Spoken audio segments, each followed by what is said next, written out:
आवाज India TV देख रहे मेरे सभी दर्शकों को जय भीम। मैं राजकुमार गौतम आज आपको लेके आया हूँ आगरा के अंदर।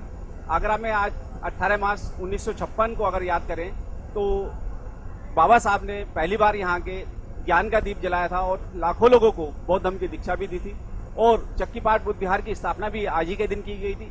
आज ही यहाँ एक ऐसा ऐतिहासिक कार्यक्रम का आयोजन भी किया गया है। 18 मार्च 1956 को बाबा साहब डॉक्टर भीमराव अम्बेडकर जी के आगरा आगमन की स्मृति में एक विशाल ऐतिहासिक धम्म कारवा का आयोजन किया जा रहा है, जिसमें मुख्य आयोजनकर्ता धम्मभूमि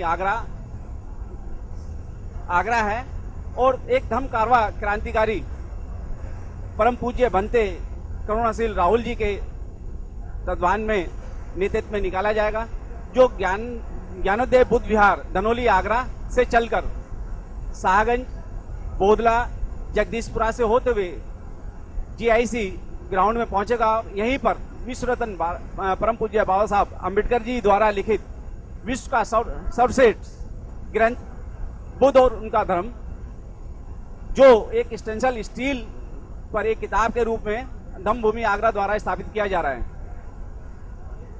मैं आपको बताना चाहूंगा कि ऐतिहासिक विश्व धरोहर, जिसकी लंबाई तकरीबन 9 फुट 2 इंच है, वह चौड़ाई इसकी 5 फुट 5 इंच के करीब है और जिसकी हाइट देखें तो करीब 2 फुट मोटी है और प्रत्येक पेज का वजन तकरीबन 100 किलो के करीब है। कुल वजन 2 टन। और भारत के इतिहास में, विश्व के इतिहास में अगर इस बात को कहा जाए तो अभी तक केवल एक ही इस्लामिक धर्म ग्रंथ है जिसका वजन केवल 1000 किलो है और उसका दुबई में विमोचन किया गया था। लेकिन आज आगरा की ऐतिहासिक नगरी में उस ऐतिहासिक पलों को, उन क्षणों को याद करते हुए यहाँ पे एक विशाल भगवान बुद्ध और उनका धर्म ग्रंथ जो है स्टेंसिल स्टील की एक पुस्तक का यहाँ एक विमोचन किया जा रहा है। और मैं आपको बताना चाहूंगा कि अब बौद्ध अनुयायी द्वारा बनाई गई ये स्टेंसिल स्टील की किताब जो है, जो बुद्ध और उनका धर्म के नाम से है, विश्व के सबसे अधिक धार्मिक पुस्तक में होगी। और गिनीज बुक की अगर बात की जाए तो गिनीज बुक में अभी तक केवल एक ही पुस्तक वहां पे नामित की गई है जिसका वजन 1000 किलो है और जिसका दुबई के अंदर अनावरण हुआ था और इस्लामिक धर्म से संबंधित है। लेकिन आगरा के तमाम बौद्ध अनुयायियों ने उस Guinness world of book record को तोड़ते हुए एक नई किताब का यहाँ पे निर्माण किया गया है और जल्द ही ये किताब पूरे विश्व के अंदर जो है यहाँ एक इतिहास के रूप में जानी जाएगी।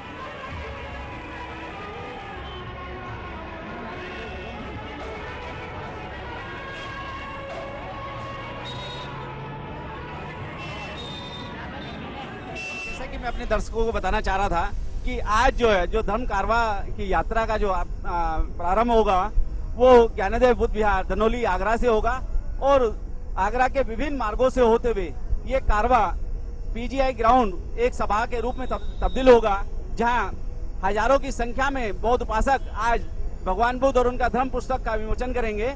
और इस ऐतिहासिक कार्यक्रम में पार्टिसिपेट करने के लिए, भाग लेने के लिए भारत के कोने कोने से, चाहे महाराष्ट्र हो, गुजरात हो, छत्तीसगढ़ हो, झारखंड हो, उड़ीसा हो, पंजाब हो, बिहार, दिल्ली, इसके अलावा देश के कोने कोने से लोग आज यहाँ उपस्थित हो रहे हैं इस धर्म कारवा में शामिल होने के लिए और इसको एक ऐतिहासिक रूप देने के लिए आगरा की मुख्य मार्गों से होते हुए ये धर्म कारवा आगे बढ़ेगा। जैसा कि मैं आपको दिखाना चाहूंगा कि अभी धर्म कारवा की शुरुआत ही होने जा रही है, उसी के बावजूद इतने लोग यहाँ पे आज एकत्रित हो चुके हैं और आहिस्ता आहिस्ता जैसे ये धर्म कारवा चालू होगा तो यहाँ एक जन सैलाब उमड़ पड़ेगा भगवान बुद्ध और उनके पुस्तक के साथ में।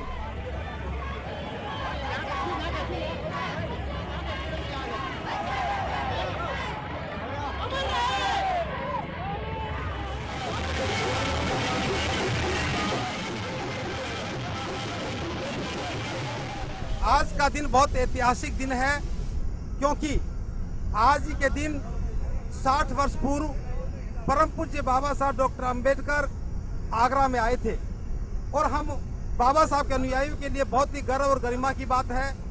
और बाबा साहब ने आगरा में आके कहा था, मैं जल्दी ही तुम्हें दुनिया का सर्वश्रेष्ठ धर्म दूंगा। और हमें इस बात की खुशी है क्योंकि बाबा साहब दुनिया से जाने से पूर्व हमें बुद्ध की शरण दे करके गए और हमें बुद्ध उनका धम्म नामक एक विशाल और महान ग्रंथ दे करके गए। आज बाबा साहब के अनुयायियों ने बाबा साहब की आगमन की स्मृति को ध्यान में रखते हुए आज के उत्सव को ऐतिहासिक बनाने के लिए उनके द्वारा लिखे हुए विश्व के सर्वश्रेष्ठ धम्म ग्रंथ को स्टेनलेस स्टील पर उकेर करके और विश्व की सबसे बड़ी सबसे भारी पुस्तक बना करके आज हम बाबा साहब को समर्पित करने जा रहे हैं और ये लिए हमारे लिए बहुत उत्साह की बात है। और मैं समझता हूँ ये अवसर, आज का दिन इतिहास में दर्ज होगा कि किसी एक मसीहा के किसी शहर में के आगमन पर उनकी स्मृति में उनके अनुयायियों द्वारा उनके द्वारा लिखा हुआ विश्व का सर्वश्रेष्ठ धम्म ग्रंथ उन्हीं को सौंपा जा रहा है, विश्व की महान विरासत बना करके। और मैं आपको भी मुबारकबाद देता हूँ, साधुवाद देता हूँ। आप सभी के लिए बहुत बहुत मंगलकारी हो आज का दिन। बाबा साहब का आगरा का आगमन इतिहास में दर्ज हो रहा है, ये हमारे फक्र की बात है। साधु साहब संत में आज इस धम्म कारवां में शामिल हो चुके हैं और इसका शुभारंभ हो चुका है, जो आगरा के विभिन्न मार्गों से होते हुए एक पीजीआई ग्राउंड के अंदर सभा में तबलीग हो जाएगा और वहां लाखों की भीड़ में इसका अनावरण किया जाएगा भगवान बुद्ध और उनके धर्म के पुस्तक का।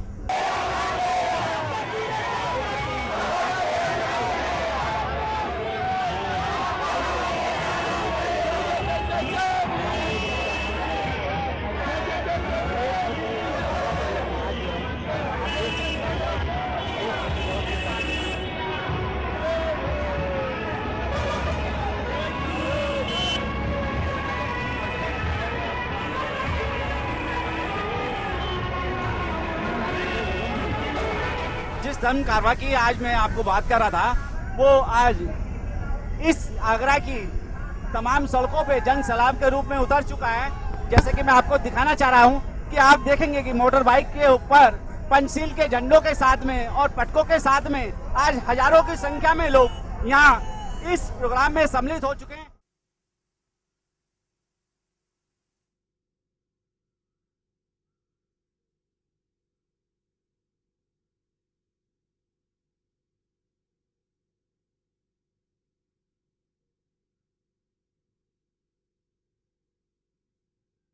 आज जो है धम्म कारवां जो निकाला जा रहा है उसमें मैंने जैसे अभी आपको बताया था, इस धम्म कारवां में देश के कोने कोने से लोग आए हुए। मेरे साथ में कुछ महिलाएं भी हैं जो इस धम्म कारवां में शामिल भी हैं और रस्से से इस रथ को भी खींच रही थी। मुझे मैडम बताएंगे कहाँ से आए? गुजरात से आए। सुजाता साक्य। बहुत अच्छा है,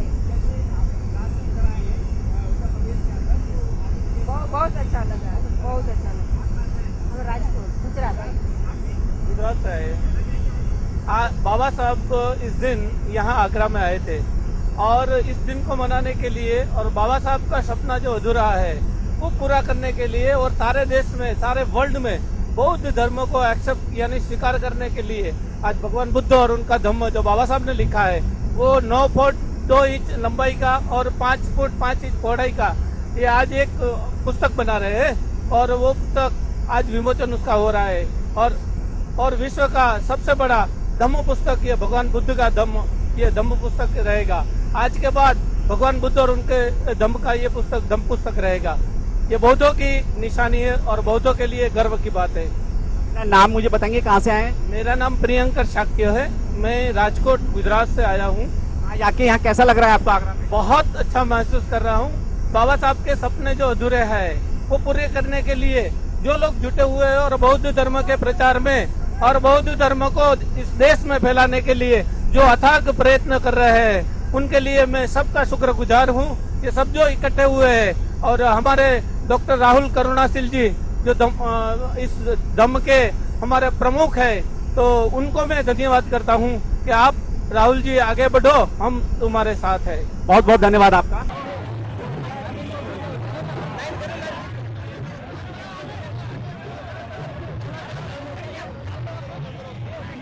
जैसे कि मैं अपने दर्शकों को दिखाना चाह रहा हूँ कि आज धम्म कारवां आगरा की सड़कों से होता हुआ ज्ञानोदय बुद्ध विहार से चलते हुए धनौरी आगरा से चलकर शाहगंज, बोदला, जगदीश नगर और लोहा मंडी से होते हुए अब जो ग्राउंड के नजदीक पहुंचने जा रहा है और आपको मैं दिखाने जा रहा हूं कि आज हजारों की भीड़ का कारवां आगरा की सड़कों पे उतर पड़ा है और तकरीबन ग्राउंड में अगर पहुंच के हम देखेंगे तो लाखों की भीड़ वहां पे पहुंच चुकी है और मेरे साथ में बहुत सारे युवा भी हैं। आज के कार्यक्रम के विषय में बताएं। 18 मार्च सन 1956 को डॉक्टर बाबा साहब डॉक्टर भीमराव अम्बेडकर आपके आगरा में आए थे। इसी के उपलक्ष्य में हम सब लोग और धम्मकारवा मनाते हैं। और हम लोगों को शूद्रों को आज़ादी बाबा साहब डॉक्टर भीमराव अम्बेडकर ने दी। और कोई हमें क्या दे सकता है? कपड़ा दे सकता है, घर दे सकता है, लेकिन उन्होंने हमें आज़ादी दी और उन्हीं की आज़ादी से हम आज स्वतंत्र घूम रहे हैं। बहुत बहुत धन्यवाद।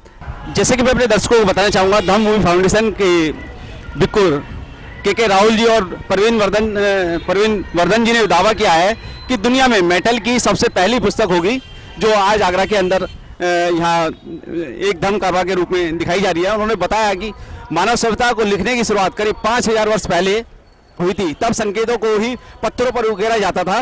धातु पर पुस्तकें लिखे जाने का इतिहास में एक उल्लेख बताया जाता है कि श्री वर्धन ने बताया कि सन 1371 में कोरिया में जिसकी धातु पुस्तक निकाली गई थी वह भी तथागत बुद्ध की शिक्षाओं पर आधारित थी। वह भी करीब 1.5 फुट चौड़ी और 2 फुट लंबी थी। ऐसी ही धार्मिक पुस्तक आज भगवान बुद्ध और उनका धर्म यहाँ आज स्टेंसिल स्टील की 2 टन के वजन की पुस्तक आज यहाँ पे प्रदर्शित की जा रही है, जो वर्ल्ड के अंदर एक नया रिकॉर्ड कायम करने जा रही है। उसी धम्म कारवा को मैं अपने कैमरामैन के माध्यम से आपको दिखाने जा रहा हूँ कि आज लाखों की भीड़ आगरा की सड़कों पे जमा हो चुकी है। पंचशील के झंडों में आप देखें तो ये धम्म कारवा बड़ी तेजी से आगे बढ़ता जा रहा है। इस धम्म कारवा को संचालित करने वाले उनकी अगुवाई में आज लाखों की भीड़ यहाँ इकट्ठा है उस धर्म कारवा के लिए। वो हैं बनते के राहुल जी, और के राहुल जी के बड़े भाई मेरे साथ हैं। सर, एक तो पहले मैं आपका नाम जानना चाहूँगा और उसके बाद में मैं आपसे जानना चाहूँगा कि बनते के राहुल को वो प्रेरणा कहाँ से मिली जिन्होंने इस शिविर को ग्रहण किया और आज इतना बड़ा धम्म कारवा उन्होंने आह्वान पे ये काम कर रहा है। सर, नाम अशोक कुमार है जी, के राहुल के बड़े भाई साहब। ये परिवार से ही मिली है, जो पापा जी हैं वो बने हुए थे और माननीय काशीराम जी के उसमें आगे उसमें। आज के धम्म कारवा को आप किस रूप में देखते हैं के राहुल जी की सफलता के लिए? आज के दिन को ये देखते हुए अच्छी सफलता मिले और अच्छा महसूस हो रहा है कि इतने लोग उनके पीछे चलते हैं। चलिए, बहुत बहुत धन्यवाद।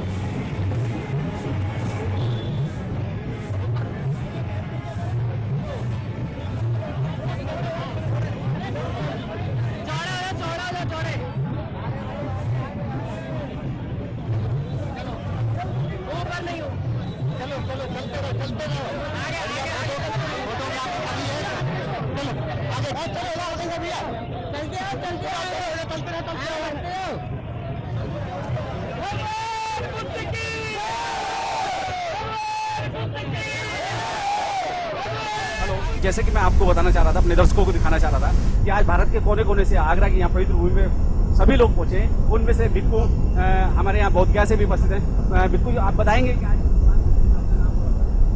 मैं बिच्छू शिलानंद बोधी बोधगया बिहार से आया हूँ, महाराष्ट्र से बिलोंग करता हूँ। मुझे पता चला यहाँ पे जो प्रोग्राम होने जा रहा है 18 मार्च 1956 को बाबा साहब यहाँ आ चुके थे और उनके आने की स्मृति के उपलक्ष्य में यहाँ पे बड़ी कारवा निकलने वाला है। और जो बाबा साहब ने लिखा हुआ बुद्ध और उनका धर्म, इसकी जो स्टील की कॉपी बनाई जाएंगी, पुस्तक बनाई जाएंगी, उसका विमोचन होने जा रहा है और ये एक बहुत ही बड़ा इतिहास बनने जा रहा है। तो ये हमारे भारतवासियों के लिए नहीं तो ये पूरे विश्व के बौद्धों के लिए ये बहुत बड़ी मिसाल है, ऐसा हम सोचते हैं। आज के प्रोग्राम के विषय में भारत के तमाम लोगों के लिए कुछ शुभकामना संदेश इस पुस्तक के माध्यम से तथागत का जो संदेश है, जो बोधिसत्व बाबा साहब अम्बेडकर ने हमें दिया हुआ है, वही संदेश हम सबको देंगे कि ये इस विश्व को युद्ध की नहीं तो बुद्ध की जरूरत है। भारत की हुई अब कहानी है, भक्त राहुल की ये बात और बहुजन ने मानी है। ये विश्व के पटल पर इतिहास नया लिख दिया।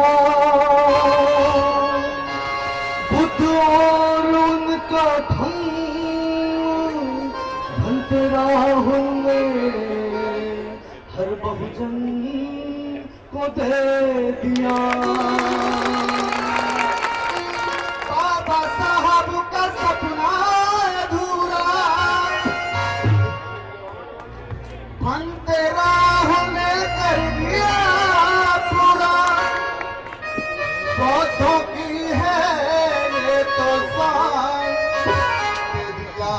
हमको ग्रंथ महान दे दिया, हमको ग्रंथ महान।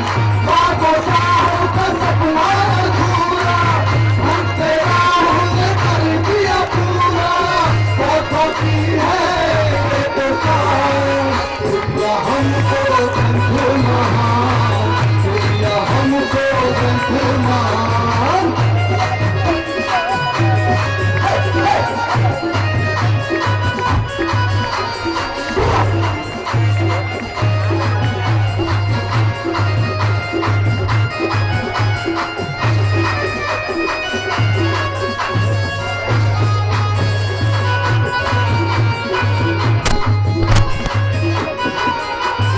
बौद्धों का मानक है ग्रंथ बनाया, बौद्धों का मानक है ग्रंथ बनाया। आज राम विलोचन कराया, अजब नजरा है कितना प्यारा है, अजब नजरा है कितना प्यारा है। आसमान जमीन पे आ गया, बाबा साहब का सपना अधूरा, हम तेरा हमने कर दिया पूरा। फोटो है ये तो शान, दे दिया हमको ग्रंथ महान, दे दिया हमको ग्रंथ महान।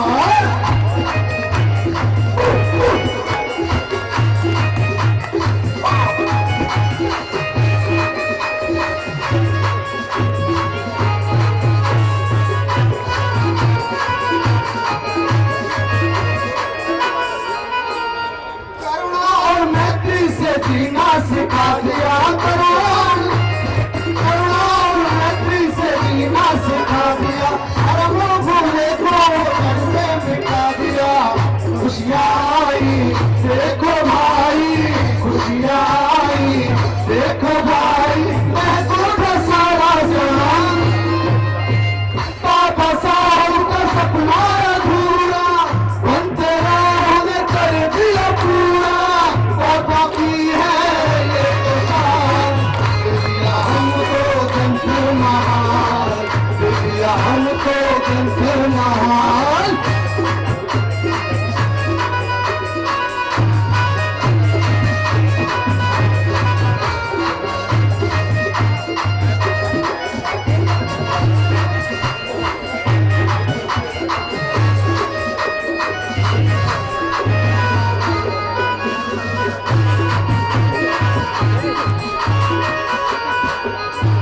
पढ़े लिखे लोगों ने दिया हमको धोखा, पढ़े लिखे लोगों ने दिया हमको धोखा।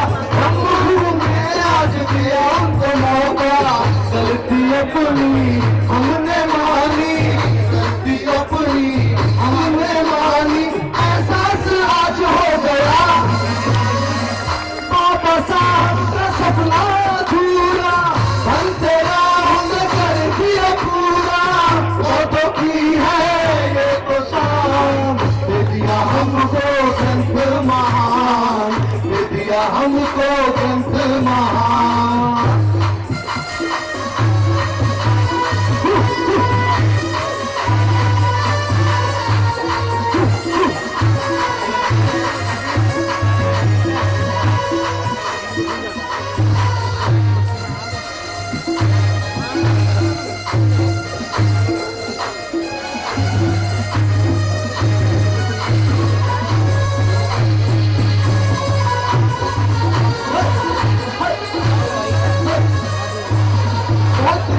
भारत का हुआ आगाज है,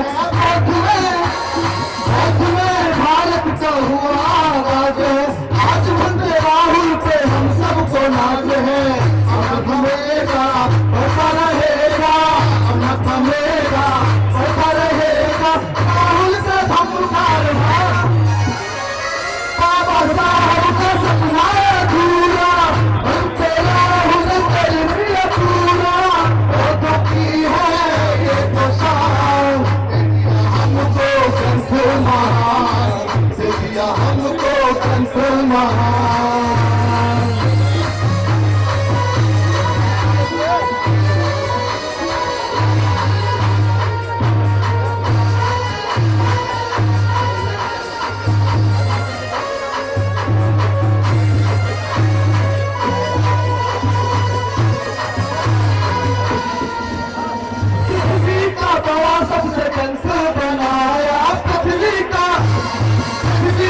बड़ा सबसे गंदे बनाया, बाबा के रहमानों को पंख लगाया। रहेगा सदा रहेगा, सदा रहेगा, सदा रहेगा, तेरा हम न भूलेगा। बाबा साहब का सपना अधूरा, हम तेरा हम कर दिया पूरा। फोटो की है ये तो साथ, हमको ग्रंथ महान दे दिया, हमको ग्रंथ महान। बाबा साहब का सपना अधूरा, हम तेरा हम कर दिया पूरा। फोटो की है ये तो साथ, दे दिया हमको ग्रंथ महान, दे दिया हमको ग्रंथ महान, दे दिया हमको ग्रंथ महान, दे दिया हमको ग्रंथ महान, दे दिया हमको ग्रंथ महान। प्रिय उपासक उपासिकाओं, आज का ये कारवा एक ऐतिहासिक कारवा है। आज का ये कारवा हम सब के लिए एक संदेश था, और मैं आपको कुछ बातें साझा करना चाहता हूं। जब कारवा में आप लोग चल रहे थे, यद्यपि मैं बहुत ज्यादा दूर तक नहीं देख पा रहा था, पीछे भी नहीं देख पा रहा था, लेकिन इस बार कार्यकर्ताओं ने कुछ ऐसी व्यवस्था कर रखी थी कि कारवा के अगले छोर से लेकर के पिछले छोर तक सारी सूचनाएं मेरे पास रहती थी। मैं सबको साधुवाद देता हूं कि अपार जनसमूह होने के बाद और 18 किलोमीटर से ज्यादा लंबी यात्रा करने के बाद भी इतना शांति का परिचय आपने दिया। वास्तव में आपने एक अद्भुत मिसाल पेश की है। मैं आपके इस प्रयास में सहभागी बनने पर बहुत बहुत मंगल कामनाएं करता हूं, साधुवाद देता हूं। जब मैं आप लोगों के बीच में चल रहा था तो मुझे इस बात का एहसास हो रहा था जैसे वास्तव में आज ही के दिन बाबा साहब हमारे साथ चल रहे हो और सारा जन सैलाब बाबा साहब के आगमन की तैयारी में जुटा हो। यद्यपि बाबा साहब आज से 60 वर्ष पूर्व हमारे बीच में आए, लेकिन आज का ये क्षण हमें उनके आगमन की याद दिला रहा है। इस महत्वपूर्ण क्षण पर जो मैं आपको बताना चाहता हूं, बाबा साहब हमारे मुक्तिदाता हैं, बाबा साहब हमारे मसीहा हैं। हमारे जीवन का एक एक रोम, हमारे शरीर का एक एक रोम, जीवन का एक एक पल ऋणी है बाबा साहब का। एक पल के लिए कल्पना करके देख लो, अगर बाबा साहब दुनिया में नहीं आते तो फिर हम क्या होते हैं। मैं तो जब इस कल्पना को करता हूं एक सिहरन सी पैदा होती है। अगर बाबा साहब दुनिया में ना होते तो मैं कभी भी इस प्रकार से बौद्ध भिक्षु बनकर के आपके बीच में नहीं आ सकता था। और बाबा साहब अपने जीवन का एक एक पल हम पर कुर्बान ना करते तो हम सब इतना सुंदर जीवन नहीं जी सकते थे। हमारा जीवन ऋणी है बाबा साहब का। मुझे पृथ्वी पर इस बात का एहसास रहता था, और जब भी मैं बाबा साहब के आगरा आगमन को समझने की कोशिश करता था, जब भी मैं बाबा साहब के आगरा आगमन पर दिए गए भाषण को पढ़ता था, उनकी एक एक बात मुझे अवलित करती थी। एक सबसे बड़ी बात जो बाबा साहब ने केवल आगरा में आकर के कही। आगरा में जब बाबा साहब आए, उन्होंने अपने हृदय की संवेदनाएं हमारे सामने व्यक्त की। जैसे घर का मुखिया अपने बच्चों के बीच में बैठ करके अपने मन की बात कहता हो। और जब बाबा साहब आगरा में आए तो दुखी हृदय से कहा था, मैं जीवन भर मेहनत करता रहा, ये सोचकर कि मेरे समाज के पढ़े लिखे लोग मेरी ही तरह से समाज का भला करेंगे तो निश्चित रूप से मेरा समाज आगे बढ़ेगा। लेकिन आज मुझे ये सब बताते हुए बड़ा दुख हो रहा है कि मेरे प्रयासों से एक पेटू कलर पैदा हो गया है। वो अपना पेट तो पाल रहा है लेकिन समाज को भूल गया है।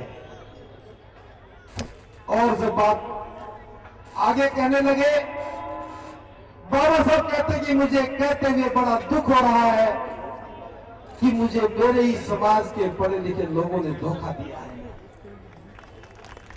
60 वर्ष पहले की घटना है। मैंने हजारों वक्ताओं को कहते सुना है कि बाबा साहब आगरा में आए, आगरा में आकर के बाबा साहब ने कहा कि मुझे मेरे समाज के पढ़े लिखे लोगों ने धोखा दिया। क्या ये बात को रखने की है? क्या इस बात को बार बार दोहराना चाहिए था?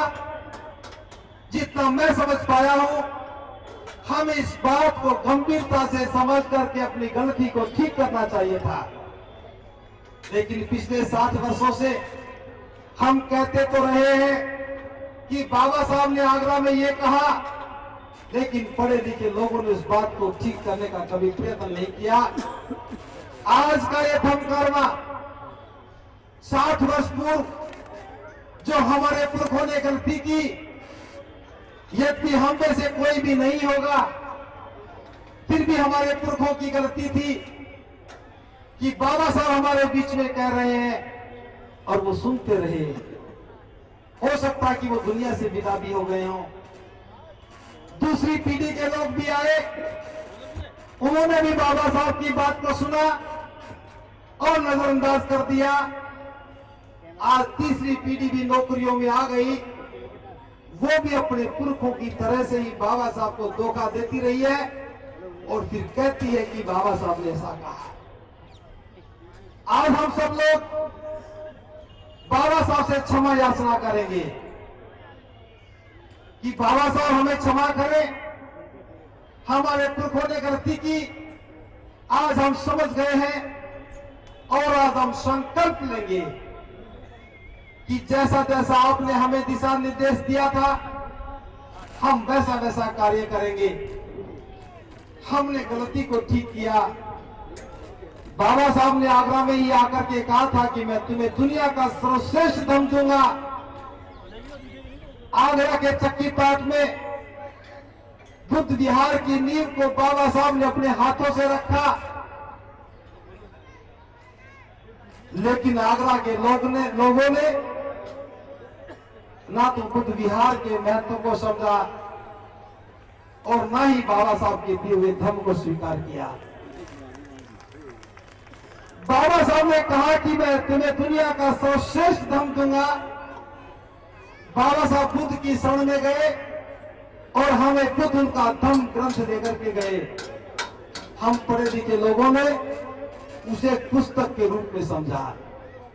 लेकिन मैं बताना चाहता हूं,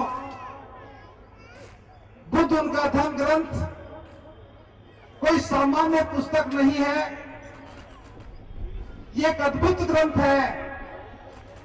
दुनिया के सर्वश्रेष्ठ व्यक्तित्व बुद्ध है, दुनिया का सर्वश्रेष्ठ धर्म बौद्ध धर्म है, विश्व के सर्वश्रेष्ठ विद्वान परम पूज्य बाबा साहब डॉक्टर अम्बेडकर है और उनके द्वारा लिखा हुआ बुद्ध का धर्म विश्व का सर्वश्रेष्ठ धर्म ग्रंथ है।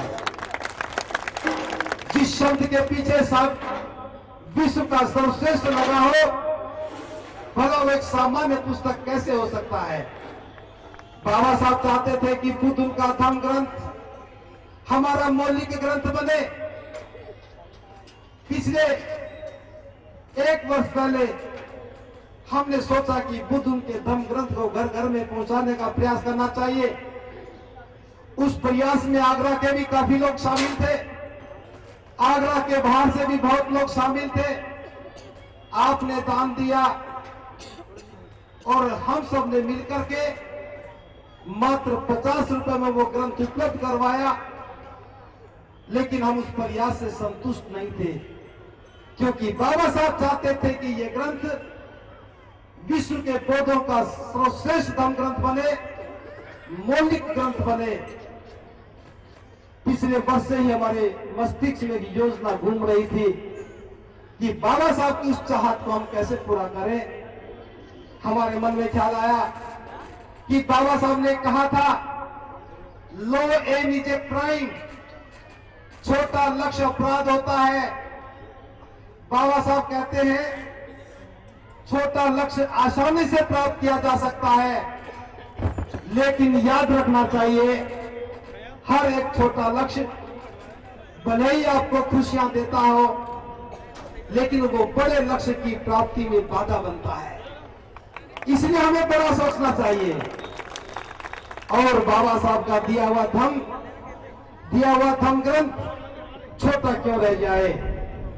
हमने सोचना शुरू किया, इसका आकार 1 फीट चौड़ा और 1.5 फीट लंबे का सोचा।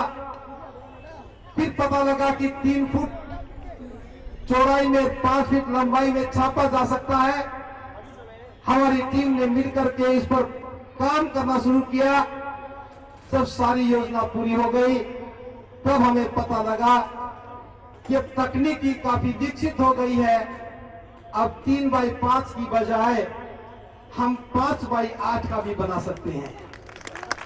और 5x8 का बनाने की बात लेकर के, क्योंकि अपना लगता कुछ नहीं है, सिर्फ सोचते हैं, बड़ा सोचते हैं। बनाने की सोची तो सोचने के साथ साथ जब काम शुरू किया, एक बहुत बड़ी बाधा थी कि इतने बड़े ग्रंथ में फोटो भी बड़ी बड़ी होनी चाहिए और फोटो बड़ी बड़ी बनाने के लिए समय भी चाहिए। वो हमारे पास नहीं था।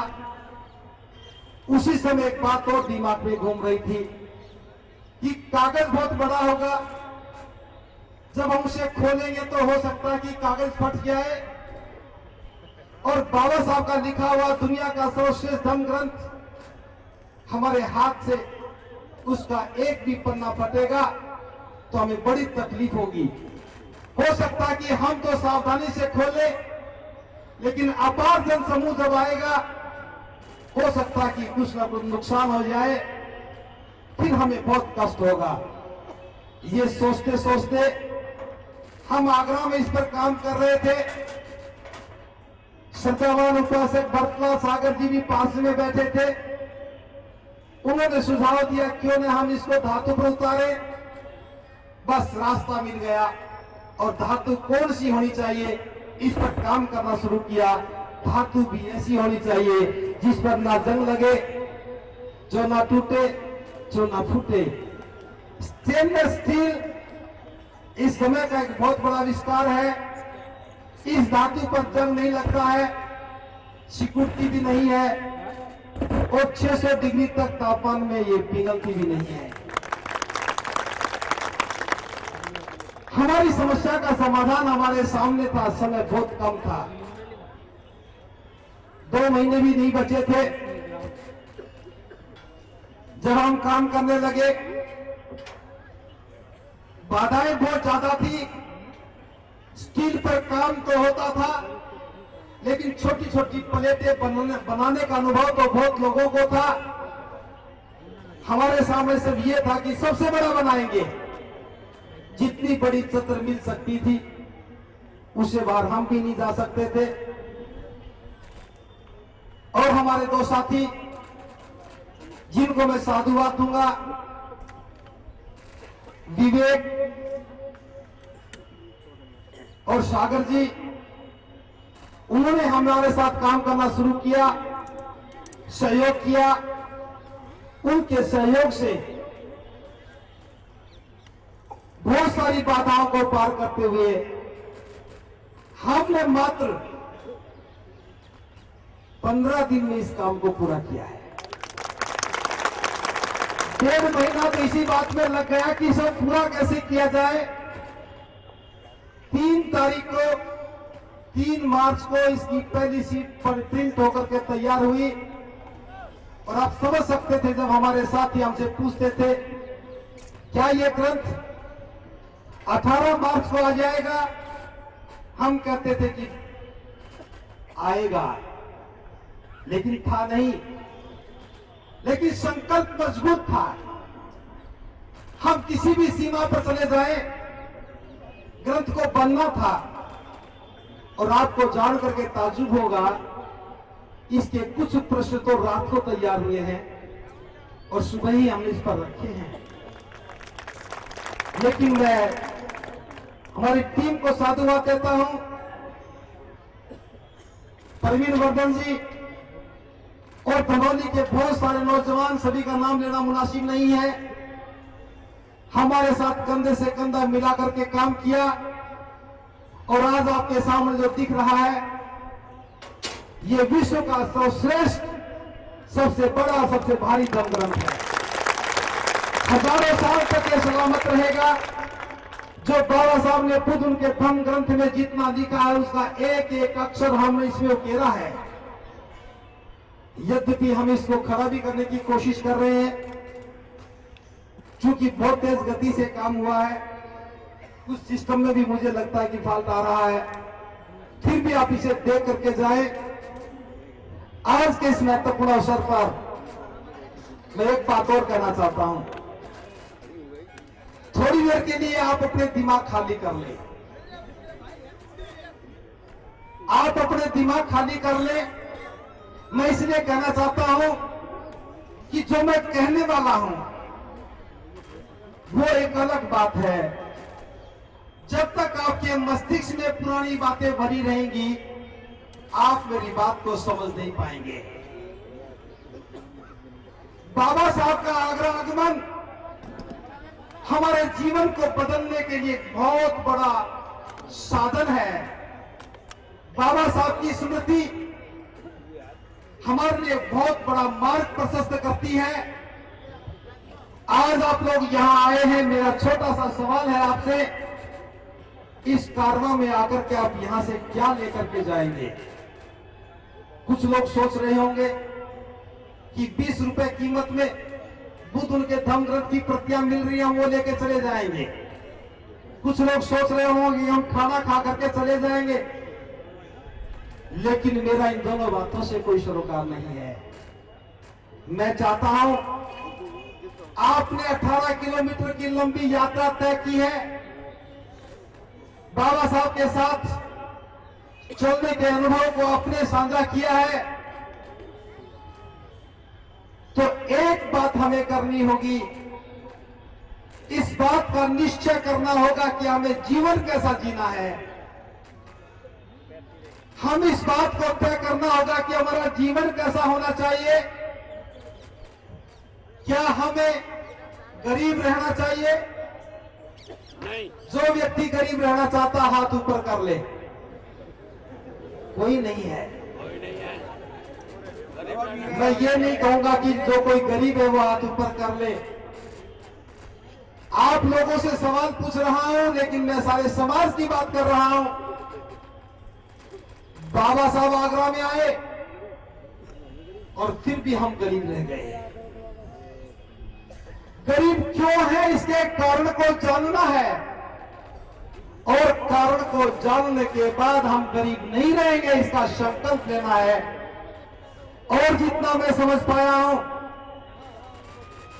अगर आगरावासी इस बात को ठीक से समझ लें कि हम बाबा साहब के कहे अनुसार बुद्ध की शरण में आए हैं, तो हमारे तमाम संस्कार बोध रीति के होने चाहिए।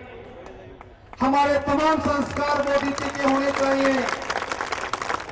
जब भी हमारे घर में कोई बच्चा पैदा हो, चाहे वो लड़का पैदा हो या लड़की, उसके जन्म भोज के लिए या और किसी क्रियाक्रम के लिए जो खर्च करते हैं, उस पैसे को बैंक में फिक्स डिपॉजिट करें, ताकि वो पैसा समय के साथ बढ़ता रहे और उस बच्चे की पढ़ाई में काम आए, उस बच्चे के विकास में काम आए। जब से हमने ये बात करनी शुरू की, आगरा के बहुत से नौजवानों ने हमारा साथ दिया। रवि गौतम खतेना से और अमित बाबू बौद्ध, जीवनी मंडी से इन दोनों ने अपने घर में बच्चे पैदा होने पर उनके नाम से फिक्स डिपॉजिट किया। मैं आपसे भी कहता हूं, ये छुच्छक ले जाने की परंपरा को बंद करें। बच्चे पैदा होने पर छोटे बड़े कपड़े मंगवाने की परंपरा को बंद करें। ये जिठानी के लिए, ये जेठ के लिए, ये पड़ोसी के लिए, अड़ोसी के लिए इस प्रकार की चीजों पर पैसा खर्च ना करके उस पैसे को बैंक में जमा करें। हम चाहते कि हमारे घर में पैदा हुआ कोई भी बच्चा अनपढ़ ना रह जाए। आगरा में मैं देखता हूं बहुत सारे बच्चे अनपढ़ हैं। जब हम बच्चे की शादी करते हैं, यहां दो तरह की शादियां मैंने देखी हैं। एक तो वो लोग जो बहुत अमीर हैं, कोई 10 लाख रुपया खर्च करता, कोई 20 लाख रुपया खर्च करता है। दूसरे वे लोग हैं जिनके पास 10 रुपया भी खर्च करने को नहीं होते, फिर भी वो 2-4 लाख रुपया खर्च करते हैं, कर्ज लेते हैं और कर्ज लेकर के सारी जिंदगी कर्ज ढूंढते रहते हैं। सोच करके देखिए, हर परिवार में 3-3, 4-4 बच्चे हैं। एक शादी में 2 लाख रुपया भी खर्च किया तो 3 शादियों में 6 लाख रुपया खर्च हो गया। हम कैसे आगे बढ़ पाएंगे? ये शादी का संस्कार ही हमारी गरीबी का सबसे बड़ा कारण है। चाहे हम नौकरी करने वाले हो, चाहे हम कारोबार करने वाले हो, जीवन भर अपनी कमाई में से थोड़ा थोड़ा पैसा बचाते हैं और एक दिन शादी वाले दिन उसको हवा में उड़ा देते हैं। ये परंपरा बौद्धों की परंपरा नहीं है। अगर आप बाबा साहब के सच्चे अनुयायी हैं तो अपनी शादी संस्कारों के सिद्धांतों को बदल लें। बुद्ध विहार में जाकर के शादी करें, बैंक्वेट हॉल में जाकर के शादी करने की जरूरत नहीं है। और बैंड बजाना, घोड़ी पर बैठ करके सारे काम करना तो बौद्धों का काम है। अगर समाज को दिशा देनी है, गरीबी को अपने घर से बाहर करना है, अपने जीवन को समृद्ध जीना है, तो आज बाबा साहब के आगमन की स्मृति में इस धम्मकारवा में उपस्थित सभी लोग संकल्प लेकर के जाएं कि हम अपनी विवाह शादियों के संस्कारों को बदलेंगे। बारात ले जाना बंद करें, दावत खिलाना बंद करें। ऐसा नहीं है कि मैं सिर्फ कह रहा हूं, मैं जो भी बात मंच पर कहता हूं उसको पहले करता हूं। आज न केवल आगरा में, आगरा के आसपास के क्षेत्र में भी बहुत सारे नौजवानों ने ऐसा काम करना शुरू किया है और सैकड़ों शादियां ऐसे हुई हैं। हमारी तमाम समस्याओं का समाधान हो सकता है कि हम बौद्ध समाज का निर्माण करें। हम बौद्ध बन जाते हैं, संस्कार बौद्धों के नहीं है। हम बुद्ध को मानते हैं। शादी होती तो घोड़े को, दूल्हे को घोड़ी पर बिठाते हैं। क्या बौद्धों में यह परंपरा है? अगर बौद्ध बने हैं तो बौद्धों की परंपरा को मानो। अगर बौद्ध नहीं बने हैं तो बाबा साहब के अनुयायी है या नहीं है, इसकी भी आप पड़ताल करें। बाबा साहब का अनुयायी किसी को धोखा नहीं दे सकता, लेकिन जो व्यक्ति खुद को धोखा देता हो उस पर कैसे भरोसा किया जा सकता है? मेरा आप लोगों के बीच में आने का एक ही मकसद है कि हम अपने समाज की फिजा को बदलें। हमारे समाज में कोई बच्चा अनपढ़ ना रहे, इसलिए बाबा साहब की बात को याद करते हुए पे बैक टू सोसाइटी के तहत जो भी हम कमाते हैं उसमें से थोड़ा सा हिस्सा दान करके अपने बच्चों की शिक्षा व्यवस्था पर खर्च करें। अपने बच्चों का मतलब जो केवल आपके घर में पैदा हुए वो बच्चे नहीं है, मैं पूरे समाज की बात करता हूं। जिस प्रकार से बाबा साहब ने हमें अपनी संतान माना, ठीक उसी प्रकार से हमें भी अपने समाज के अन्य बच्चों को अपनी संतान के रूप में मानना है। अगर ऐसा हम कर पाएंगे तो आने वाले समय में हम एक गौरवशाली इतिहास का निर्माण करेंगे। गलत परंपराओं, कुरीतियों को तोड़ना है, क्योंकि हमारा यह मानना है वे परंपराएं जिनसे हम कर्जदार बने हैं, वे परंपराएं जो हमारे शोषण और गरीबी का कारण बनी है, वे परंपराएं जिनके कारण हमारा उत्पीड़न होता है, हमें उन परंपराओं को तोड़ना है, क्योंकि वे परंपराएं हमें सामाजिक रूप से गुलाम बनाती हैं। और परंपराओं को तोड़ने के बाद हमें उन परंपराओं को मानना है जिनसे हम समृद्ध हो सकते हैं, गुलामी की बेड़ियों को काट करके स्वतंत्र हो सकते हैं और एक अच्छे राष्ट्र के नागरिक बनकर के बाबा साहब की बौद्ध में भारत की परिकल्पना को साकार कर सकते हैं। जो पांडाल में बैठे हुए उपासक उपासिकाएं मेरी इस बात से सहमत हैं, तो एक बार हाथ ऊपर उठाएं। साधु साधु, हाथ नीचे करें। फिर मैं आगाह करता हूं, दोहरा आचरण स्वीकार नहीं है। अगर आपने हाथ ऊपर किया है तो बौद्धों की परंपरा को मानना होगा, बारात में जाने की, बारात बुलाने की परंपरा को खत्म करना होगा। एक बार फिर सोच लो, जबरदस्ती नहीं करता हूं। आप बारात में जाते हैं तब भी गुनाहगार है, क्योंकि जिसकी शादी में जाते हैं उस आदमी को आप कर्जदार बनाते हैं, गरीब बनाते हैं। उसकी गरीबी के गुनाहगार सारे वो बाराती हैं जो बारात में जाते हैं। उसकी गरीबी के गुनाहगार वो सारे लोग हैं जो जाकर के दावत खाते हैं। आप तो 2 लड्डू खा करके आ जाते हैं, लेकिन उस व्यक्ति को जीवन भर कर्ज में घिसटना पड़ता है। ये सारी परंपराएं हमें तोड़नी होंगी। यदि आगरा के लोग इस बात में पहल करेंगे तो मुझे फक्र होगा कि बाबा साहब के आगमन को आगरा के लोगों ने ठीक से देखा है। और जिस प्रकार से आज का ये धमकारवा इतिहास में बाबा साहब के आगमन को दर्ज करवा रहा है, ये दुनिया की पहली घटना है कि एक मसीहा के एक शहर में आने के उपरांत उनके अनुयायियों ने उन्हीं के द्वारा लिखे हुए एक महान ग्रंथ को दुनिया की सबसे बड़ी विरासत बनाकर एक नया कीर्तिमान स्थापित किया हो, अपने मसीहा को समर्पित किया हो। धम्म कारवां के उपलक्ष्य में विशाल धम्म ग्रंथ एक विश्व कीर्तिमान है। और यदि आप ये संकल्प लेते हैं कि आज के बाद हमारे घर में गरीबी का प्रवेश नहीं होना चाहिए, तो तमाम कुरीतियों को, गलत परंपराओं को, अंधविश्वासों को हमें छोड़ना होगा और ईमानदारी के साथ बाबा साहब के बताए रास्ते पर चलना होगा।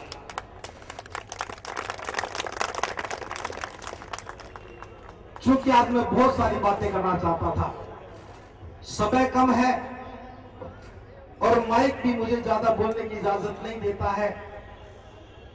फिर भी मैं ये कहना चाहता हूं, हम इस देश के गौरवशाली लोग हैं। हमने अपने जीवन में बहुत सारे महापुरुषों की श्रृंखला को देखा है। अनेकों महापुरुषों ने जीवन के बलिदान को देकर के हमारा जीवन संवारा है। आप भी अपने समाज को संवारने के लिए लग जाए। हमने अभियान चलाया था, 3 साल से मैं आगरा में आकर के एक बात कहता रहा हूं, अगर आपको बौद्ध में भारत की परिसंकल्पना को साकार करना है तो एक मुट्ठी आटा हर रोज सुबह सुबह निकाल करके मेरे लिए निकाले, मेरे पास भिजवाएं। मैं क्या करूंगा, एक योजना है, उस योजना के तहत हम अपनी शिक्षा व्यवस्था को स्थापित करने का और धर्म को स्थापित करने का काम करेंगे।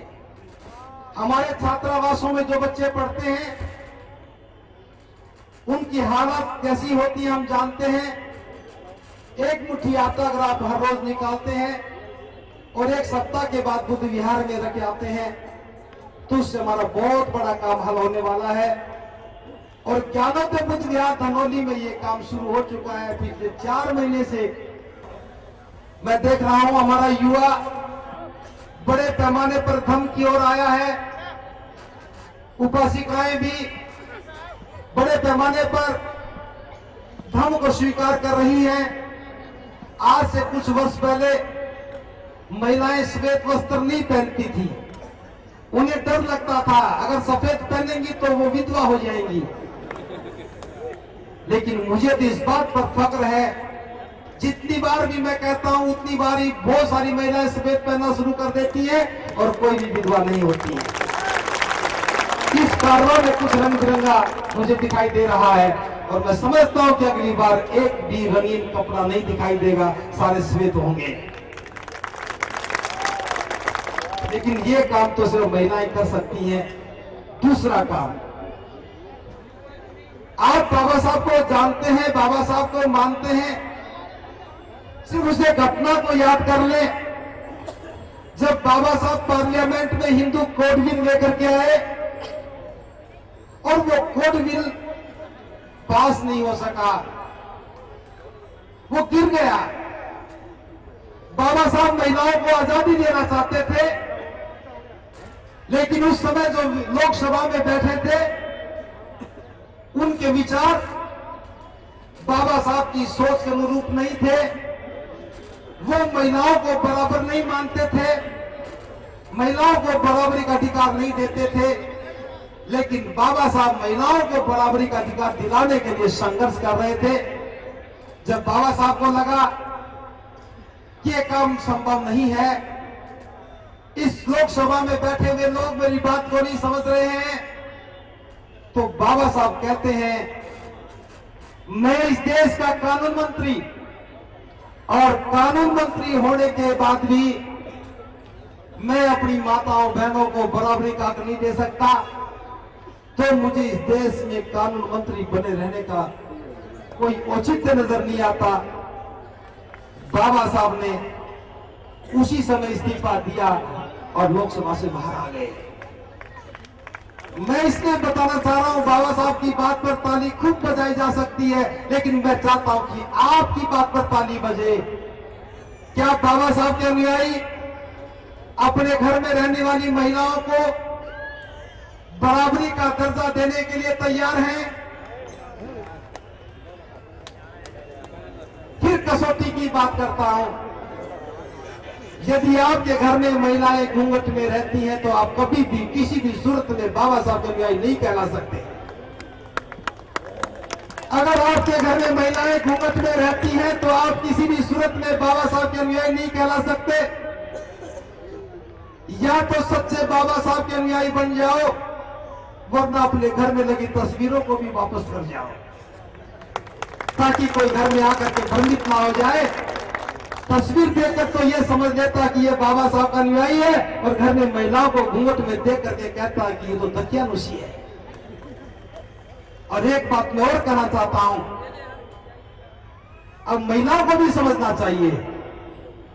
बहुत लंबा अरसा हो गया इस उम्मीद में बैठे बैठे कि एक दिन हमारे पति समझ जाएंगे, एक दिन हमारे ससुर समझ जाएंगे, एक दिन हमारे भाई भी समझ जाएंगे और वो हमें घूंघट से मुक्त करेंगे।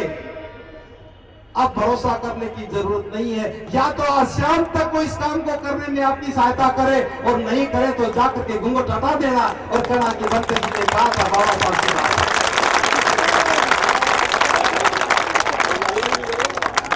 क्योंकि ये कसौटी है बाबा साहब के अनुयायी होने की। जब मेरे कहने से आपने श्वेत वस्त्र पहनने शुरू कर दिए तो मैं क्या समझ सकता हूं कि घूंघट को हटाना आपकी गुलामी की बेड़ियों को काटने का काम है। मैं आपके साथ खड़ा हूं और जो आपके विरोध में खड़ा होगा उसे दुक्कट का दोष लगेगा, वो दोषी होगा। अब हमें अपनी गुलामी की बेड़ियों को काटना है, गरीबी को घर से खत्म करना है, तो महिलाओं को खड़े हो जाना होगा। महिलाएं दहेज देखती हैं, महिलाएं दहेज मांगती हैं, महिलाएं सारी चर्चाएं करती हैं, बिल्कुल बंद करो। जब भी कोई बहू घर में आए तो कपड़े देखने मत जाओ, दहेज की बात ना करो, गरीबी घर में नहीं आएगी। गरीबी हमारी दुश्मन है। मां का भी खुद भी गरीबी को पसंद नहीं करते थे, फिर हम क्यों गरीबी को सीने से चिपकाए बैठे हैं? मैं समझता हूं कि आज के बाद हमें अपनी गरीबी को खत्म करने के लिए एक बहुत बड़ा अभियान चलाने की जरूरत है और हम इसमें कामयाब हो जाएंगे। गुलामी की बेड़ियों को तोड़ने की जरूरत है, महिलाओं को आजाद करने की जरूरत है। हम इसमें कामयाब हो जाएंगे और अगले धम्म कारवां में श्वेत वस्त्रों में आएंगे। प्रत्येक पूर्णिमा को हर उपासक को अपने घर में पायस बनानी चाहिए। पायस पाली भाषा का शब्द है, आप समझते होंगे। खीर बनानी चाहिए और खुद भी खानी चाहिए, पड़ोसी को भी खिलानी चाहिए। ये मैं इसलिए कह रहा हूं, सुजाता ने खीर बनाई, सिद्धार्थ गौतम ने खाई, उसी के बाद उन्हें संबोधि प्राप्त हुई। हो सकता है कि आपकी बनाई हुई पायस को कोई खाए और उसे भी बुद्ध होने का मौका मिल जाए और विशाखा की तरह आपका नाम भी इतिहास में अमर हो जाए। इस संभावना के साथ हर पूर्णिमा को खीर बनानी चाहिए। और यदि हम बौद्ध हैं तो हमें हर अष्टमी को, हर अमावस्या को या पूर्णिमा को उपोषण का संकल्प करना चाहिए। उपोषण हम छोड़ चुके हैं और न जाने कहां किस किस के नाम से व्रत करने लगे हैं।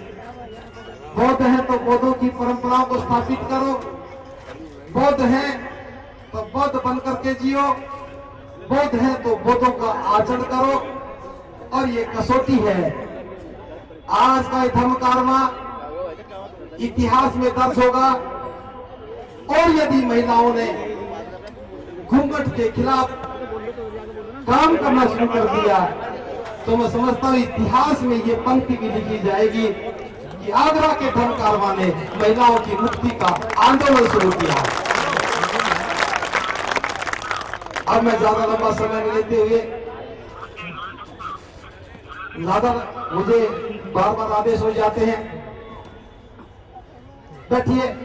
एक बहुत महत्वपूर्ण कहानी मैं आपको सुनाना चाहता हूं। जब तक ये पर्दा ठीक नहीं हो जाएगा मैं अपनी बात को जारी रखूंगा। आगरा में मैं बहुत बार सुना चुका हूं। एक व्यक्ति बहुत शराबी था, शराब के नशे में ठेके पर चला गया। नशा पहले से था, उसने पैसा दिया और बोतल ली। जब वो बोतल निकालने लगा उसका हाथ छिल गया, बोतल का लेबल भी फट गया।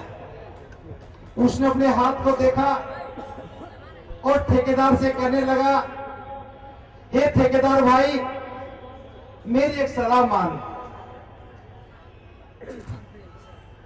तूने खिड़की बहुत छोटी बना रखी है, देख मैं बोतल ठीक से नहीं ले पाया और मेरा हाथ छिल गया, बोतल का लेबल फट गया। ठेकेदार बहुत समझदार था, उसने कहा कि हे भाई, मैंने तेरी सलाह सुन ली है, अब तू मेरी बात ध्यान से सुन। मैं पिछले 30 वर्षों से इस खिड़की पर बैठा हूं। आगरा के बड़े बड़े लोगों की बड़ी बड़ी फैक्ट्रियों को मैंने खिड़की में से जाते देखा है। उनकी बाजार की दुकानों को और बस्ती के मकानों को खिड़की में से जाते देखा है। उनकी मोटर गाड़ियों को, कार और स्कूटर को खिड़की में से जाते देखा है। तेरा भी कारोबार, तेरी भी दुकान, तेरा भी मकान इस खिड़की में से चला जाएगा। ऐ भाई, अगर तू रोज यूं ही मेरे पास आता रहा तो एक दिन मैं इस बात का गवाह बनूंगा कि तेरे बीवी बच्चे, तू भी खिड़की में से चला जाएगा। ऐ भाई, इस खिड़की को छोटा समझने की गलती मत करना। जब ये बात कही उसको होश लगा और कहने लगा कि ये ठेकेदार, तूने क्या कहा? अगर मैं हर रोज तेरे पास आता रहा तो तू इस बात का गवाह बनेगा कि मेरे बीवी बच्चे, मैं भी इस खिड़की में से चला जाऊंगा। हे ठेकेदार, याद रखना, मैं तुझे इस बात का गवाह बनने का मौका नहीं दूंगा। बोतल हाथ में थी, सड़क पर दे करके मारी, कहा कि मैं आज के बाद शराब नहीं पीऊंगा। मैं आगरा के बहुत से लोगों को जानता हूं जिन्होंने संकल्प किया है। पिछले पिछले 3 वर्षों में सैकड़ों नौजवानों ने शराब को छोड़ा है, और जिसने शराब पीनी बंद की है उसके घर में सुख शांति का वास हुआ है। लेकिन मैंने आगरा में दूसरा स्वरूप भी देखा है। छोटी छोटी गलियों के टेढ़े मेढ़े मकानों के संकरे आंगनों के बीच में हमारी जिंदगियां दम तोड़ रही हैं। या तो बच्चे पैदा होते नजर आते हैं 5-6 साल की उम्र में ही, वो किसी न किसी जूते की फैक्ट्री में जाकर के थोड़ा सा कमाना सीख लेते हैं, और जिस दिन पैसा मिलता है वो कचौड़ी खा करके सो जाते हैं। सारा आगरा बाजार में कचौरियां खा करके पेट भर रहा है। पड़ोस में बैठा हुआ कारीगर तंबाकू खा रहा है तो वो भी तंबाकू खाना सीख जाता है। पड़ोस में बैठा हुआ कारीगर शराब पीता तो वो भी पीना सीख जाता है। आगरा में बच्चे तो नजर आते हैं, लेकिन जवान और बूढ़े नजर नहीं आते। जो रोज शराब पीते हैं वो जवान तो हो ही नहीं पाते, जवानी में बूढ़े हो जाते हैं, और बूढ़े होने का नंबर भी नहीं आता, दुनिया से चले जाते हैं। मैं आपका ध्यान इसलिए आकर्षित करना चाहता हूं, जो चले गए वो चले गए, उनका हमें कोई अफसोस नहीं है। उसके जीवन के तो सारे कष्ट खत्म हो गए, लेकिन एक बहुत बड़ी गलती और नादानी हमसे हो जाती है कि वो पीछे जिन बच्चों को और अपनी पत्नी को छोड़ करके जाता, उनके साथ क्या होता हम अनुमान भी नहीं लगा सकते। बहुत सारी महिलाएं जीवन भर विधवा बन करके जीती हैं।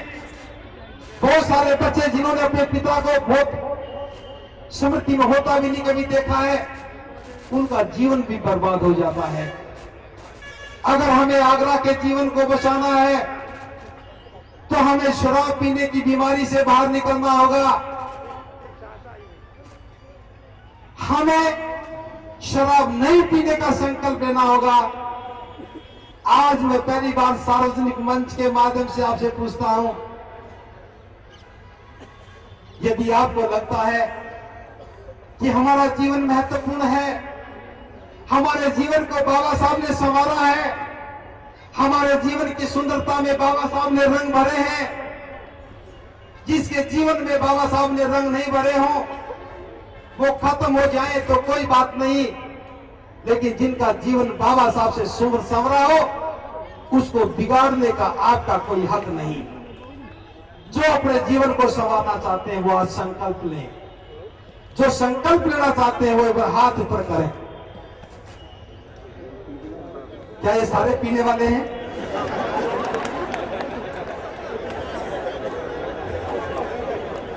अगर ये सारे पीने वाले हैं और संकल्प ले रहे हैं तो अच्छी बात है।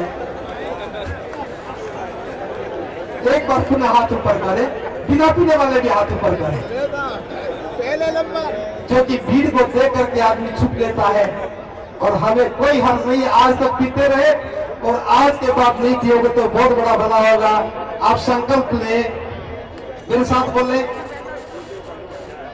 मैं परम पूज्य बाबा साहेब डॉक्टर अंबेडकर के आगरा आगमन की स्मृति में संकल्प लेता हूं, आज से किसी भी प्रकार का नशा नहीं करूंगा, नहीं करूंगा, नहीं करूंगा।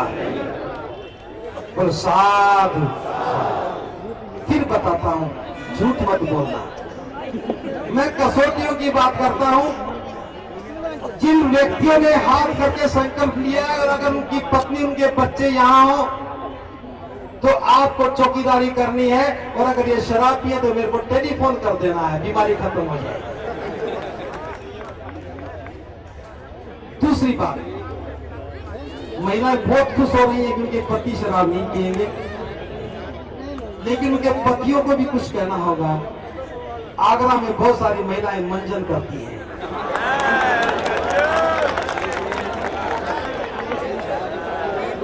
वो मंजन नहीं है, वो नशा है, वो नशा है। बुद्ध को मानने वाला नशा कैसे कर सकता है? एक माँ जिसने अपने बच्चों को जन्म दिया है, एक माँ जो अपने बच्चों की परवरिश के लिए दिन रात जागती है, मेहनत करती है, अगर वही माँ अपने बच्चों को गलत रास्ता देने लग जाए तो परिवार बर्बाद हो जाता है। मैं ध्यान आकर्षित करना चाहता हूं, जब एक माँ मंजन कर रही होती है तो उसकी बेटी भी देखती है, वो भी मंजन करती है। मैं बहुत सारी बेटियों को देखता हूं, जब मंजन करती है तो 3 घंटे के बाद फिर चक्कर आने लगते हैं, फिर मंजन करती हैं, 1 घंटा मंजन करेंगी, फिर चक्कर आने लगते हैं, फिर मंजन करती हैं। जिसकी माँ मंजन करती है उसकी बेटी स्कूल जाना बंद कर देती है। घर जाकर देख लेना। जब वो बेटी बड़ी होगी, उसकी शादी होगी, हो सकता है कि उसकी ससुराल के लोग मंजन को स्वीकार ना करें। अगर वो मंजन नहीं कर देंगे तो उसको चक्कर आएगा, फिर चक्कर आएगा तो फिर आप कहेंगे उसमें भूत आता है, प्रेत आता है। जब भूत और प्रेत आएगा तो फिर से झगड़ा होगा, वो आपके घर में छोड़ जाएंगे। फिर आप कहोगे कि मेरी बेटी की किस्मत फूट गई। कौन फोड़ रहा है? वो माँ गुनाहगार है जो खुद मंजन करती है और अपनी बेटी को भी सिखाती है।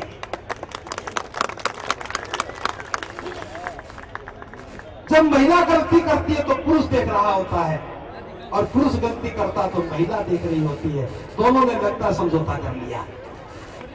आज के बाद महिलाओं को भी संकल्प लेना है कि वो किसी भी प्रकार की मंजन नहीं करेंगे। और मैं एक बात और कहना चाहता हूं, आगरा ही मैंने देखा जहां 3 व्हीलर पर रेडियो लगा करके, माइक लगा करके नशे का मंजन बेचा जाता है। कोई भी जिम्मेदार नागरिक पुलिस में रिपोर्ट लिखवा सकता है कि अमुक आदमी बस्ती में प्रचार के माध्यम से नशा बेच रहा है। एक भी आदमी जाग जाएगा तो नशा खत्म हो जाएगा, लेकिन हम जाग नहीं रहे हैं। तो मैं समझता हूं कि आप आज का ये धम्म कारवां आगरा को नशा मुक्त बनाएगा।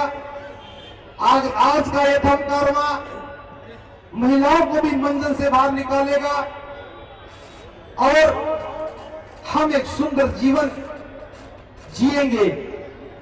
बाबा साहब ने जो जीवन संवारा है, हमें ईमानदारी के साथ उसकी हिफाजत करनी है, क्योंकि बाबा साहब को उम्मीदें थी कि आप लोग मेरी तरह से आचरण करेंगे, लेकिन हम अपने जीवन को नष्ट कर रहे हैं। और मैं समझता हूं अब ज्यादा समय मैं नहीं लूंगा, जाने का समय हो गया है।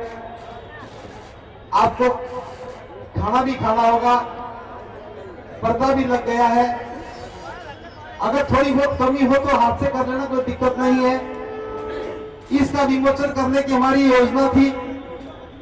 जिन लोगों ने इसमें सहयोग किया है बनाने में, वो उसका विमोचन करेंगे। चूंकि हम पंडाल से दूर थे, आप लोगों ने हमारी बात को समझा नहीं, उन लोगों को हम आगे नहीं बिठा पाए। कोई बात नहीं, हमारे पास बहुत बड़ी बड़ी रस्सियां हैं। एक रस्सी हम बाईं ओर फेंक देंगे। हाँ, अभी बता रहा हूं मैं। एक रस्सी दाईं ओर फेंकेंगे, सभी लोग अपने अपने हाथ से रस्सी को पकड़ेंगे, और जिसने दूर बैठा हो वो उस आदमी को हाथ लगा ले जिसने रस्सी को पकड़ रखा। मैं इसलिए कह रहा हूं ताकि घर जाकर के आप कहेंगे कि विश्व के सर्वश्रेष्ठ धम्म ग्रंथ जो आकार में, प्रकार में, वजन से सबसे बड़ा है, उसका विमोचन मैंने किया है। 18 मार्च के बाद एक सवाल खड़ा हो गया है। अभी कक्षा में अध्यापक पूछेगा कि बच्चों बताओ दुनिया की सबसे बड़ी पुस्तक का नाम क्या है, तो क्या बताएंगे? बुद्ध और उनका धम्म। वो कहेंगे कि किसने लिखी है, तो कहेंगे विश्व के सर्वश्रेष्ठ विद्वान परम पूज्य बाबा साहब ने लिखी है। फिर सवाल होगा कि वो पुस्तक कहाँ रखी है, तो कहेंगे आगरा में रखी है। और एक सवाल होगा उसको किसने बनाया, जिसने सहयोग किया है उसका बेटा कहेगा कि मेरे पापा ने बनाया, कोई कहेगा मेरे दादा ने बनाया। 100 साल के बाद पूरे गांव के लोग कहेंगे कि हमने बनाई, मेरे दादा ने बनाई। और आगरा के तो सारे लोग कहेंगे कि मेरे पिता ने, मेरे दादा ने, परदादा ने बनाई। उसका विमोचन भी आपको करना पड़ रहा है। हमारे यहाँ कोई VIP नहीं है, आम आदमी वीआईपी है, आप सब लोग वीआईपी हैं। इस विशाल धम्म ग्रंथ को आप देखेंगे, अपने हाथ से स्पर्श करेंगे और जब भी आपके मन में कोई ख्याल आए, क्योंकि हमने धम्म ग्रंथ को चारिका के लिए तैयार किया है। अभी ट्रॉली आप देख रहे हैं, ये ट्रॉली सुंदर नहीं है, इसके लिए हमें बड़े वाहन को खरीदना है, उसमें खड़ा करेंगे। और जब भी किसी भी प्रदेश के लोग, किसी भी शहर के लोग अपने क्षेत्र में इसे बुलाना चाहेंगे तो हम सम्मान के साथ इसे लेकर के जाएंगे। लेकिन उसकी कुछ प्रक्रियाएं हैं। जैसे आज धम्म कारवां का स्वागत पूरे के पूरे 16 किलोमीटर में हुआ, ऐसे ही जब ये धम्म ग्रंथ आपके नगर में प्रवेश करे तो नगर में प्रवेश से लेकर के आयोजन स्थल तक आप दोनों तरफ पंक्तियां बना करके ग्रंथ का सत्कार करेंगे, पुष्प वर्षा करेंगे, ढोल नगाड़े बजाएंगे, उत्सव मनाएंगे।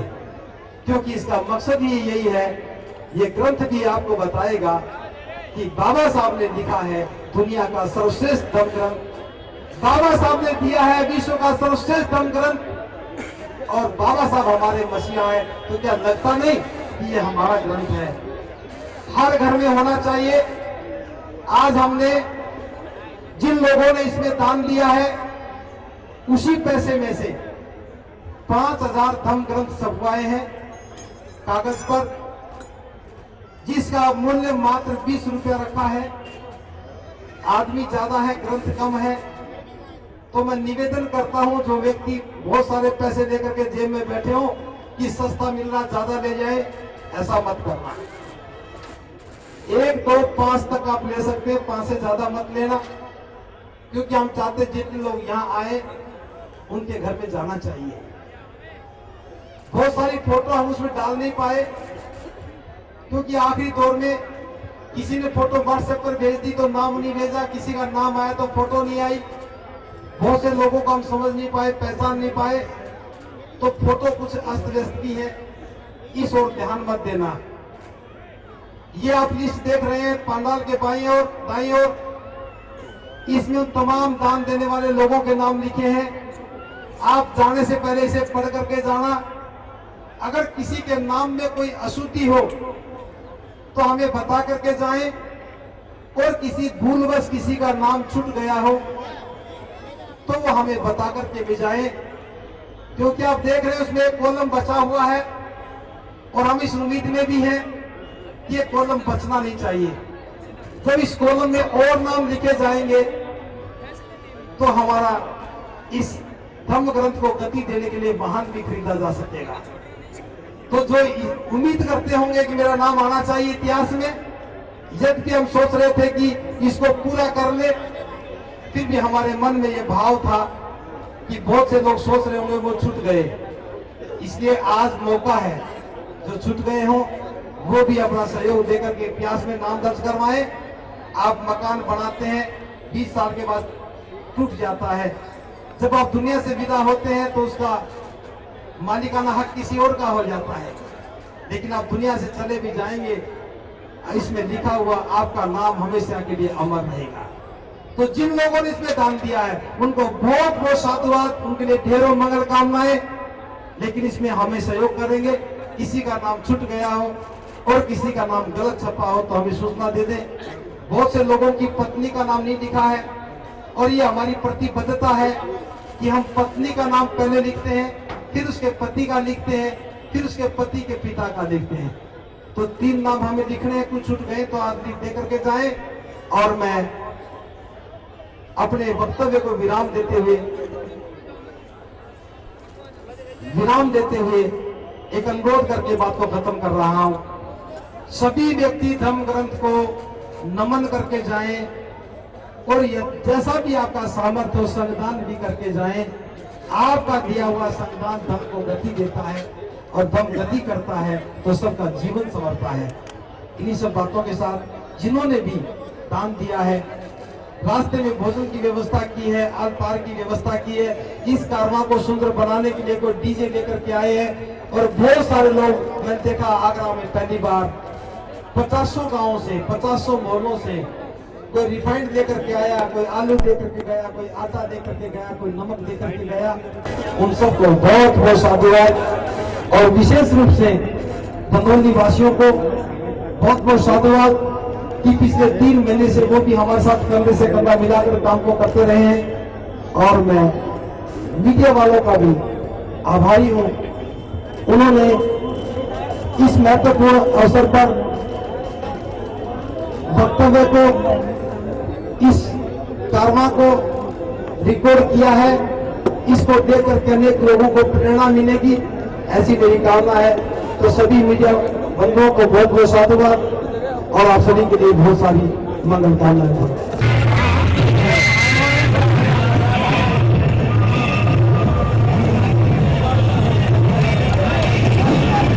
जैसे कि मैं आपको बता रहा था कि आज यहाँ आगरा के अंदर भारत के कोने कोने से लोग उपस्थित हुए, उन्हीं में से मैं किसी से आपको बात कराना चाह रहा हूँ। आप कहाँ से आए सर? राजकोट गुजरात से। राजकोट गुजरात से। आज आगरा आके कैसा लग रहा है, इसके विषय में बताएंगे? सब देख के बहुत खुश रहे हैं, बहुत खुश हैं। तो आज का प्रोग्राम के विषय में कुछ जानकारी देंगे? वो तो सब भगवान बुद्ध का है, जो दम पुस्तक है ना, ये राहुल भगवान जी सिल ने राहुल बाबा साहब आम्बेडकर ने जो एक पुस्तक लिखा था, बुक लिखा था, बुद्ध और उनका धम्म।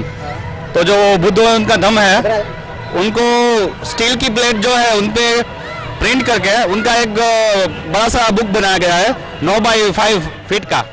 तो उनके जो इनॉग्रेशन है उनके लिए हम आए हुए हैं। हम राजकोट गुजरात से आए हुए हैं, पूरी टीम। तो कितने लोग होंगे गुजरात से? गुजरात से हमारे कुछ 25-30 लोग हैं।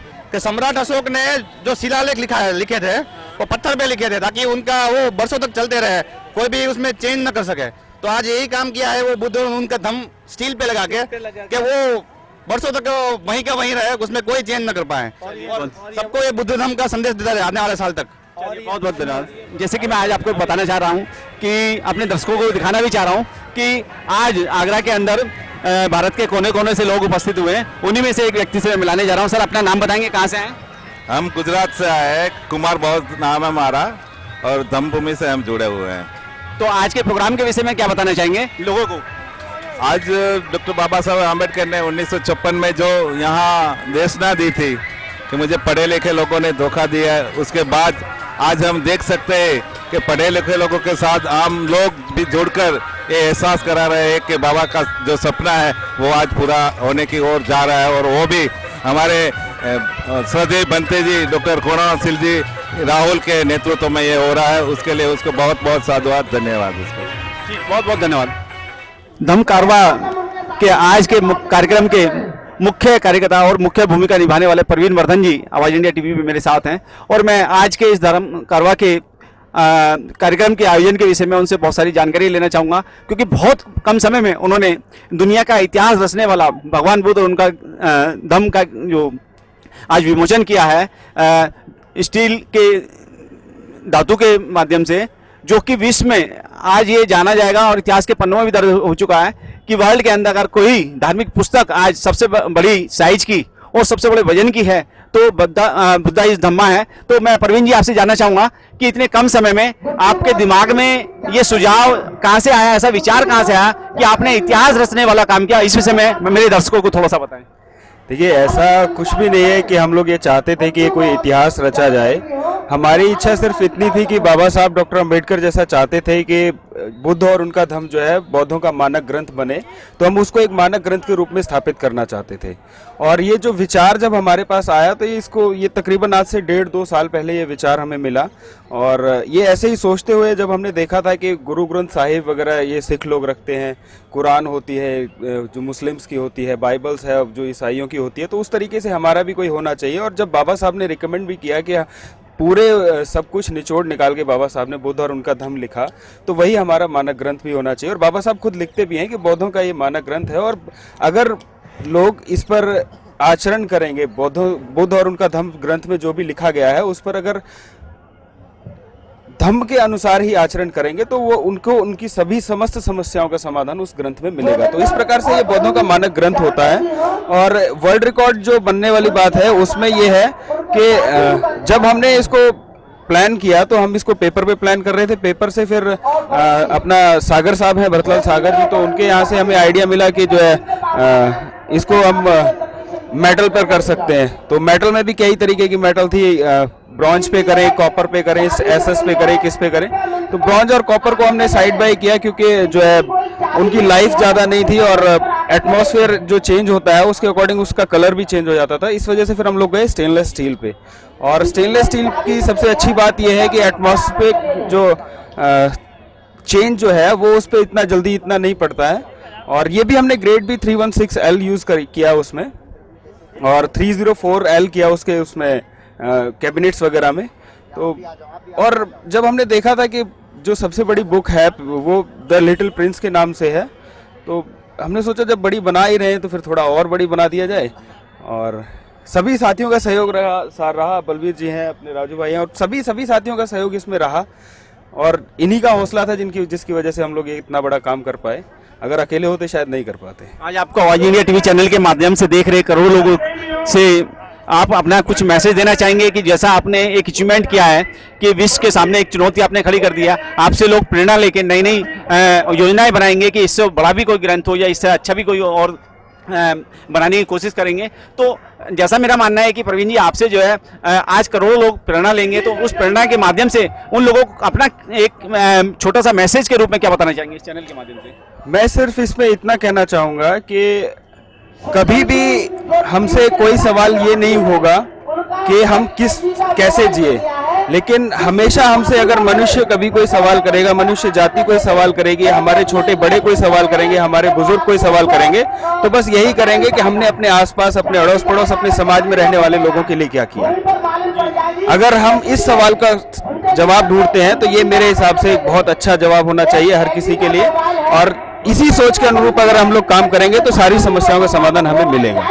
जी बहुत बहुत धन्यवाद। मेरे साथ थे प्रवीण जी, जिन्होंने आज इस धार्मिक ग्रंथ को बनाने में पूरी भूमिका निभाई और पूरी दिन रात एक मेहनत करके इसको एक साकार रूप दिया। और आज इस ग्राउंड के अंदर हजारों नहीं लाखों की भीड़ में उसका अनावरण भी किया गया। इन्हीं शब्दों के साथ में जय भीम नवोदय धम्म कारवां समिति के कार्यकर्ता के रूप में इस कार्यक्रम के वॉलंटियर्स को कमांडेट करने वाले राजू बौद्ध जी मेरे साथ हैं, जिन्होंने लाखों की भीड़ में अपने वॉलंटियर्स के माध्यम से इस पूरे कार्यक्रम का सफल आयोजन किया। मैं उनसे इस कार्यक्रम के विषय में थोड़े से शुभकामना संदेश के मामले में जानना चाहूंगा कि पहले तो मुझे ये बताएं कि इतने सारे वॉलंटियर्स को आपने कैसे तैयार किया गया और इस सफल कार्यक्रम के लिए अपने वॉलंटियर्स के लिए क्या कहना चाहेंगे? हमारे जो धनौली से हैं, आगरा पूरे क्षेत्र से हैं, जितने भी छोटे छोटे बच्चे हैं, जो बड़े बच्चे हैं, वो सबों ने आगे बड़ी ऊर्जा आगे दिखाई हुई है कि हम लोग इसमें कारवां के अंदर जो है वॉलंटियर का काम करेंगे और बहुत अच्छी तरीके के धर्म ग्रंथ की हम जो है सुरक्षा के अनुसार मतलब जो है अच्छी तरीके से देखभाल करेंगे। जो है यही मेरा कहना है, मैं बता दूँ जो है। और बाकी का तो ये है कि हम लोग जो पूज्य बनते जी हैं हमारे कर्नल सिंह बनते के राहुल जी, हम लोग उनके नेतृत्व में काम करते हैं। मतलब जो हमें आदेश देते हैं हम उसके लिए मतलब हर समय 24 घंटे जो है तैयार रहते हैं। अभी जैसे इतना बड़ा लाखों की भीड़ का प्रोग्राम था और इतने सारे वॉलंटियर्स आपने तैयार किए, तो उन वॉलंटियर्स को आपने कमांडेट किया, तो ऐसा सुझाव और ऐसी मतलब प्रेरणा आपको कहाँ से प्राप्त हुई?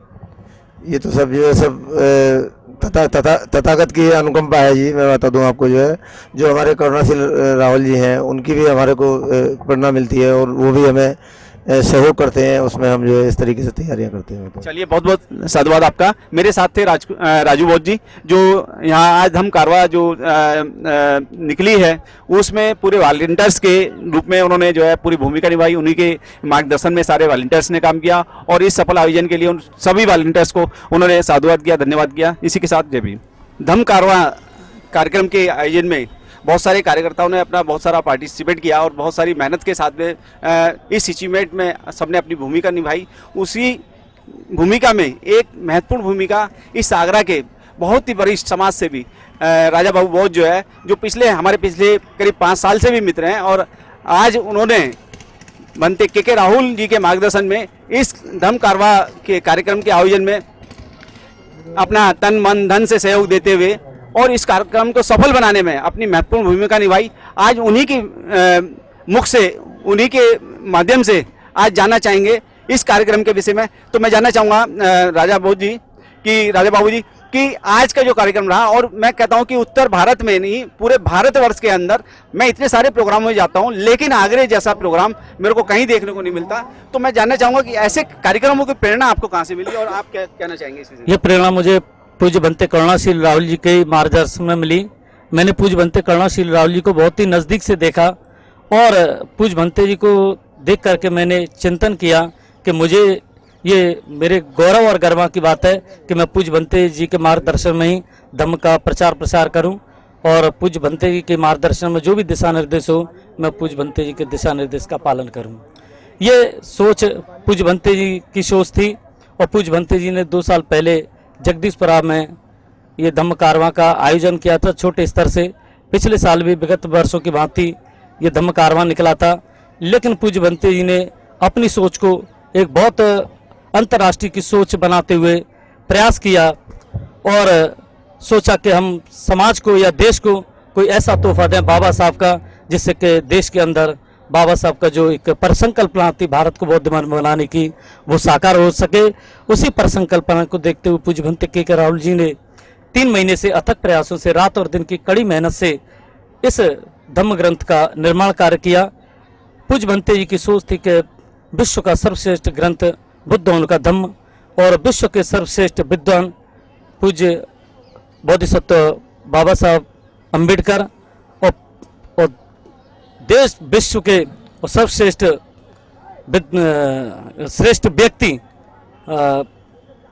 तथागत बुद्ध, उनको प्रेरणा से बनते करुणाशील राहुल जी ने चिंतन किया और रातों दिन की हमारी टीम को लेकर के अथक प्रयासों से इस भव्य ग्रंथ का निर्माण कार्य किया।